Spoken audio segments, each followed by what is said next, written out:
হাত মিলাচ্ছি। ঠিক আছে, ভালো থেকো।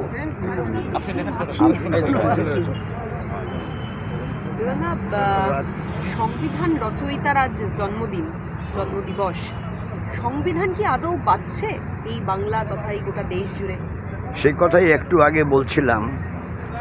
প্রথম আগামীকাল পয়লা বৈশাখ, তার পয়লা বাংলার নতুন বর্ষ শুরু হচ্ছে, সেই অভিনন্দন জানিয়ে আর বাবা সাহেব আম্বেদকরের পূর্ণ জন্মদিনে তার আগের দিন আজকে দাঁড়িয়ে কথা বলতে পারি, সংবিধান প্রণেতা ভারতকে যেভাবে বিশ্লেষণ করেছিলেন, ভারতের সমাজ ব্যবস্থা তাকে যেভাবে পর্যালোচনা করেছেন এবং ভারতের মানুষের ঐক্য, সংহতি, সম্প্রীতির মেলবন্ধন তৈরি করার জন্য তিনি সংবিধানের যে রক্ষা কবচ তৈরি করেছিলেন, আজকে সেটা আক্রান্ত,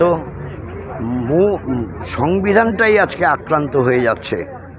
এই অবস্থার সামনে দাঁড়িয়ে আমাদের উচিত হবে মানুষে মানুষে বিরোধ করে দেশের উন্নয়ন হয় না, দেশের সুনাম বৃদ্ধি হয় না।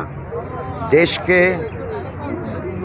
বিদেশের সামনে কালিমা লিপ্ত করার হাত থেকে মুক্ত করতে অবশ্যই আমাদের মানুষে মানুষে বিরোধ সৃষ্টি করার এবং বাবা সাহেব আম্বেদকরের প্রণীত এই সংবিধানে যে অধিকারগুলো সমস্ত স্তরের মানুষের জন্য বিধিবদ্ধ আছে, তাকে রক্ষা করার লড়াই সংগ্রাম অবশ্যই ঐক্যবদ্ধভাবে করতে হবে।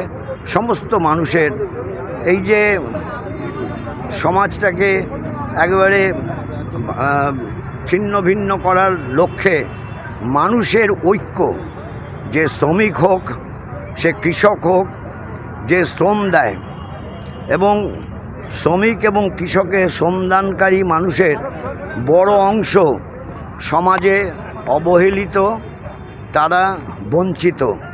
সেই মানুষ তাদের সামাজিক যে অধিকারগুলো, সেই অধিকারগুলো কেড়ে নেওয়ার জন্য প্রচেষ্টা চলছে।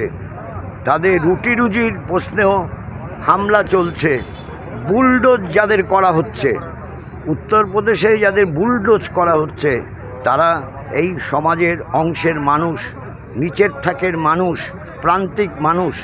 স্বাভাবিকভাবেই বাবা সাহেব আম্বেদকরের তৈরি সংবিধান রক্ষার আন্দোলন একদিকে জোরদার ভিত্তিতে করতে হবে, অন্যদিকে মানুষের ঐক্য, সংহতি, সম্প্রীতির মেলবন্ধনটাকে দৃঢ় করার জন্য জাত পাত ধর্ম বর্ণ নির্বিশেষে করার লক্ষ্যে পথ চলাই হবে। আজকের দিনে বাবা সাহেব আম্বেদকরের মূর্তির পাদদেশে দাঁড়িয়ে আমাদের শপথ। সব রাজনৈতিক দল বা তাদের প্রার্থীরা নির্বাচনী প্রচার করবে, এটাই তাদের অধিকার, তো সেখানে